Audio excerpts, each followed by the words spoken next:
If you browse the History Channel late at night or scroll deep enough into YouTube, you will inevitably find them. Theories about ancient giants, tales of extraterrestrial beings visiting Earth in the distant past, arguments that the pyramids or the megaliths of Baalbek were built by a lost, non-human race. And almost all of these theories eventually point back to one specific and incredibly strange passage in the Bible. It consists of just 4 verses in the book of Genesis. It describes a time when the sons of God saw that the daughters of humans were beautiful, and they took them as wives. The result of this forbidden union was a race of hybrid beings called the Nephilim. The text calls them the heroes that were of old, warriors of renown. Popular tradition calls them giants. For centuries, this passage has been the Area 51 of theology. It is a text that seems to belong to a different genre than the rest of the Bible, more Lord of the Rings than Leviticus. Who were these sons of God? Were they rebellious angels? Were they, as modern conspiracy theorists suggest, ancient astronauts? Or is the answer something far more grounded in the politics of the ancient world?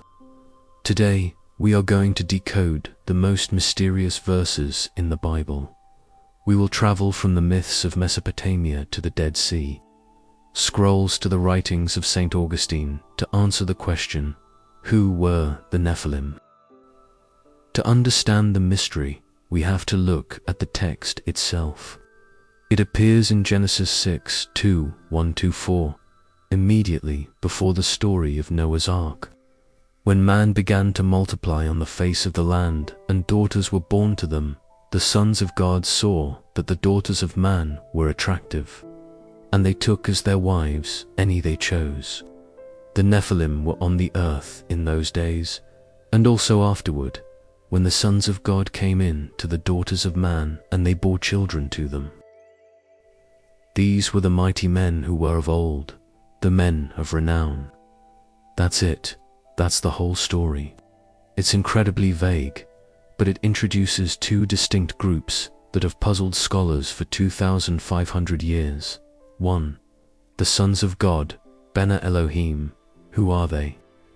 In the Old Testament, this phrase, Bena Elohim, is used almost exclusively to refer to angelic beings or members of the divine council, as in Job 1-6, where the sons of God present themselves before the Lord. 2. The Nephilim. Who or what are they? The word comes from the Hebrew root nephil, which means to fall.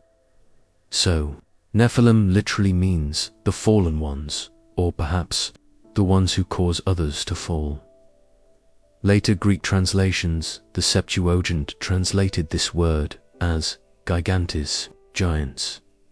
So, on a plain reading, the text seems to say, heavenly beings, angels came down, had sex with human women, and produced a race of fallen, violent giants. This interpretation is terrifying. It breaks the boundaries of nature. And for the first several centuries of Jewish and Christian history, this was exactly what almost everyone believed. If you think the Bible is weird, wait until you read the books that didn't make it into the Bible. To understand how ancient people read Genesis 6, we have to look at the Second Temple period. This was a time of intense speculation about angels and demons, and the bestseller of this era was the Book of Enoch. Enoch is an apocalyptic text that claims to tell the full story behind Genesis 6. It gives the sons of God a name, the Watchers, according to Enoch, 200 angels, led by a figure named Shemihazer and another named Azazel, rebelled against God. They descended to Mount Hermon and swore an oath to corrupt humanity. They didn't just sleep with women, they taught humanity forbidden technologies, metallurgy, how to make swords, cosmetics, how to seduce, sorcery, and astrology. The offspring of these unions were the Nephilim, described in Enoch not just as heroes, but as cannibalistic giants who devoured the labor of all the sons of men and then began to devour men themselves. In this worldview, the Great Flood was not just about human sin. It was a cosmic sanitation operation. God had to send the flood to wipe out the genetic contamination of the Nephilim and cleanse the earth of the Watcher's forbidden technology. This wasn't a fringe view. This was the dominant view of Judaism in Jesus' time. The New Testament writers seemed to believe it too. The Epistle of Jude, verses 6-7, and to Peter 2-4, both explicitly refer to angels who did not stay within their own position of authority, but engaged in sexual immorality just as Sodom and Gomorrah did, and were chained in gloomy darkness. For the earliest Christians, the Nephilim were real, terrifying, hybrid monsters. So, if this was the standard view, why don't you hear it in most churches today? Why will most modern pastors tell you that sons of God just refers to normal men? Because of St. Augustine. By the 4th and 5th centuries AD, Christianity had become the respectable religion of the Roman Empire. The idea of angels having sex with women was becoming embarrassing. It sounded too much like the pagan Greek myths of Zeus and Hercules. It was biologically problematic. Do angels have DNA? And it contradicted Jesus' statement in Matthew 22 that angels neither marry nor are given in marriage. So, theologians like Julius Africanus and, decisively, Augustine of Hippo proposed a new, non-supernatural theory, the line of Seth view. In this interpretation, the sons of God are the male descendants of Adam's righteous son, Seth. They were the godly line. The daughters of men were the female descendants of Adam's wicked son, Cain. The sin wasn't interspecies breeding, it was interfaith marriage. The righteous men compromised their morals by marrying wicked women. The Nephilim weren't literal giants.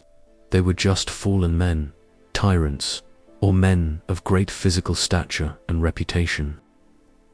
Augustine's rational, demythologized explanation became the official dogma of the Church for over 1,000 years. It scrubbed the monsters out of the Bible and replaced them with a moral lesson about marrying the right person. However, in the last century, modern academic scholars who aren't bound by Augustine's theology or Enoch's mythology have looked at the text again in its ancient Near Eastern context. They found that the phrase, Son of God, wasn't just used for angels, it was used for kings. In ancient Mesopotamia and Canaan, kings often claimed to be divine or semi-divine. The kings of Egypt were sons of Ra. The kings of Ugarit were sons of El. The famous Gilgamesh was described as 2/3 God. 1/3, man a giant, a warrior, a man of renown. Scholars suggest that Genesis 6 might be a piece of political polemic. The biblical authors were writing in a world where arrogant tyrant kings claimed the droit du Seigneur, the right of the Lord, to take any woman they wanted on their wedding night. When Genesis says, the sons of God saw that the daughters of man were attractive, and they took as their wives any they chose, it is describing the abuse of power by ancient aristocratic warlords. In this view, the Nephilim are the bastard offspring of these power-hungry kings and their harems. They are the mighty men of old, the Gilgameshes, the Herculeses whom the pagan world worshipped as heroes. But here is the biblical twist. The Bible doesn't worship them. It places them immediately before the flood. It says, you see these heroes, these demigods you worship. They are the reason the world is broken. Their violence is why God had to hit the reset button. Genesis 6, in this light, is not a story about monsters. It is a radical critique of ancient imperialism and the glorification of violence. This brings us to the 20th century. As traditional religion declined, a new mythology rushed in to fill the void. In 1968, a Swiss hotelier named Erich von Däniken published Chariots of the Gods. He looked at Genesis 6 and asked a question that sparked a global phenomenon. What if sons of God meant extraterrestrials? The ancient astronaut theory is, essentially, a sci-fi remix of the Book of Enoch. The Watchers descending from the heavens, spaceships landing, the forbidden knowledge, metallurgy, astronomy, alien technology transfers, the Nephilim giants, the result of advanced genetic engineering or interbreeding between aliens and early humans. This theory argues that ancient humans lacked the vocabulary for astronauts, so they used the word angel or God. Academically and archaeologically, this theory is pseudo-history. There is no evidence for it, but culturally it is fascinating. It shows that the human imagination hates the boring explanation. We want the world to be weird. We want the monsters. Von Däniken didn't invent a new idea. He just took the ancient, suppressed Watcher theology of the 1st century and reskinned it with the technological language of the space age. The Nephilim live on, not as demons, but as greys. So, we are left with a strange, fragmentary text that has spawned 3 totally different worlds. 1. The supernatural world, a world of angels, demons, and hybrid monsters that explains the origin of evil and the flood. 2. The theological world, a moral lesson about maintaining spiritual purity and the dangers of worldly compromise. 3. The political world, a subversive attack on the arrogant, violent warrior kings of the ancient world. 4. And the sci-fi world of ancient aliens. This brings us to the final debate. On one side, should we read Genesis 6 as a literal history of a broken cosmos? Does the supernatural view Enoch actually make the most sense of the text, explaining the weirdness of the Bible like Goliath, or demons better than the sanitized versions? Is the world stranger than we think? On the other side, should we read it as a theological polemic? Is the point not to tell us about angel sex, but to warn us about the Nephilim spirit? The tendency of powerful men to consume whatever they want, to glorify violence, and to call themselves great. Is the story a warning that God judges the men of renown who fill the earth with violence? Are the Nephilim monsters from the sky, or are they a mirror for the monsters in human nature? Let me know your thoughts, respectfully, in the comments below. If you found this deep dive into the weirdest corners of the Bible fascinating, please hit that like button and subscribe for more content that uncovers the hidden stories behind our beliefs. Thanks for watching.